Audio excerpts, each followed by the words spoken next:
Hey, good evening from New York City. Hi, this is Jan from New York City, and my channel name is Jan from New York City Saves Money. Welcome to the evening edition of my show, which happens to be radio style. A great opportunity to either kick back, chop your vegetables, prep for tomorrow, whatever it is that you need to do. You still get to listen to my message, and I don't interrupt it. There you go.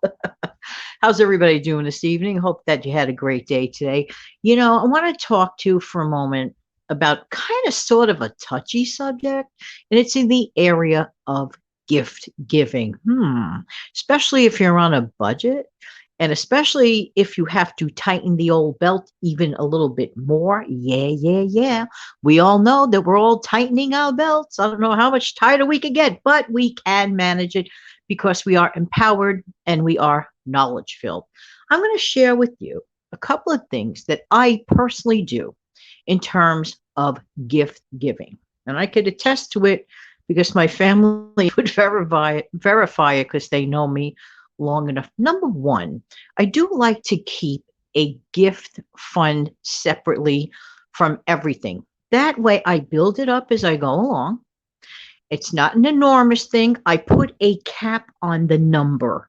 Once I hit that number, then I stop for the rest of the year. I don't have to keep contributing to that fund because I know precisely the amount of money that I will allot for gifts. So that's a beginning. That's another thing that one can name and claim. Listen, you can have 5 change jars. One could be allotted for vacation, another one could be allotted for gifts, and the other 3 or whatever you have for anything else you want to name. That's why it's really important to start a name it and claim it fund. Everything starts from the beginning. Everything you do starts from the beginning. So what I do, and also a separate jar for Christmas.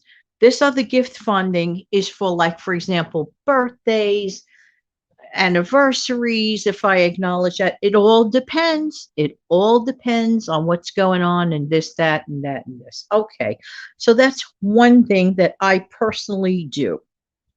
The other thing that I like to do throughout the year, if I see something that I'm going to get a great price on, I will put it away in a box, put the box in a closet, and save it for whatever the occasion may be. For example, like a birthday. Now, what I will never do is I'm not going to do it, easy payment plans on a cake.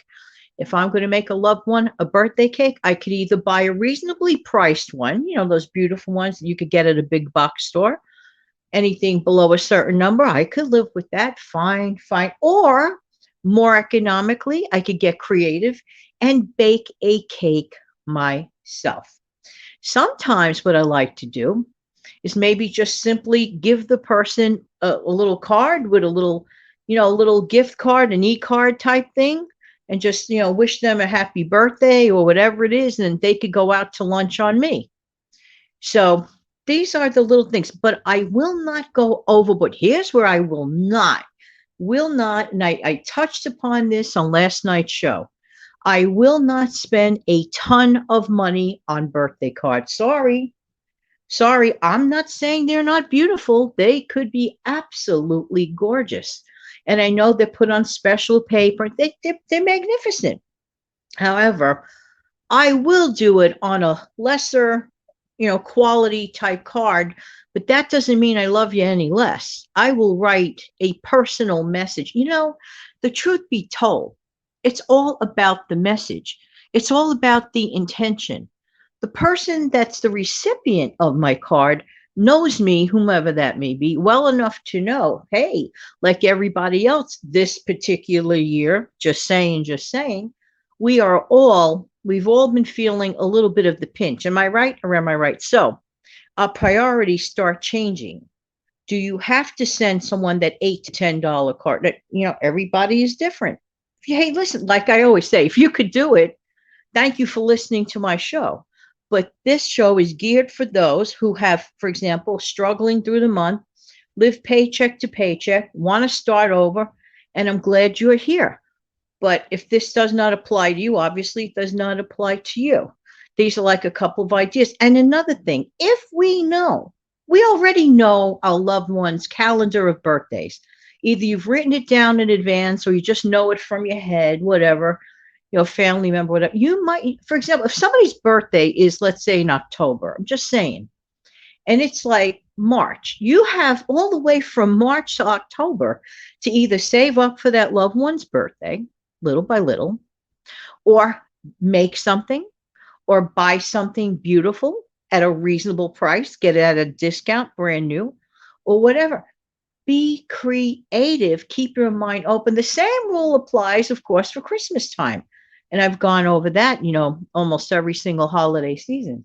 Because one of the things I always emphasize specifically about Christmas time, and it's about overcharging, like spending money you don't have, because you get caught up with the lights and the music and the festivities. I'll always say this, and anyone who's followed me for any length of time will always know what I'm about to say. January still comes. Huh? What does that mean? That means your bill. But if you think about it, if you're living beyond your means, that following month still comes. Do not put anything on your card that you cannot pay for. If you know darn well you are not going to have the funds when that bill comes in and you have no intention, you have to be honest with yourself. You don't have to be honest with me. This is your life and your bills. Just saying, just saying. You have to be honest with you. You have to ask yourself, will I realistically be able to pay that whole thing off? And according to experts, the best thing to do is get rid of a credit card charge within 3 months. To me, idealistically, I'm going to surpass that, is don't charge anything unless you absolutely have to, and only use it as a vehicle of conveyance of cash because it is a short-term loan. So use it as sparingly as possible. I get it that it is, protective of things. You have more protections using the credit card. Again, like I said, if you know you have the funds, you're going to pay it, no problem. Hey, there you go. But let's get back to the business of societal pressure with gifts. Now, the next thing that you should consider doing, and I am in the process of doing, and I know this might sound a little cold, but I am in the process of literally trimming my list, trimming down these like gift lists. It seems like almost every minute I'm finding out that there's something that somebody might think that we are obliged to give a gift for. No, no, no, and no. There's nothing wrong in setting up a video chat to convey your thoughts, making a phone call, writing a personal letter on Pretty Stationery, getting a smaller gift, an affordable gift.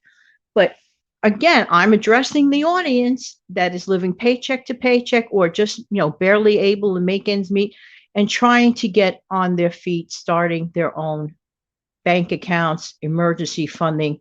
That is not an emergency. It's a thoughtfulness. It's a sentimental thing, whatever the thing may be.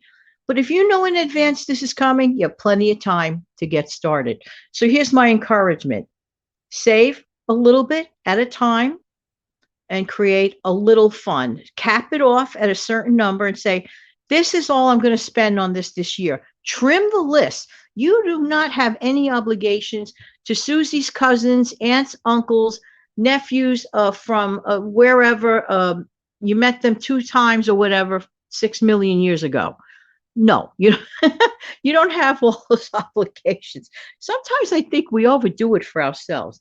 I really mean it. Sometimes I really, really do. So trim down your list, save up a little, be receptive to open up your ideas, being creative and all this and all that. So that should help. In the meantime, this has been Jan from New York City. Thank you so much for listening. Why?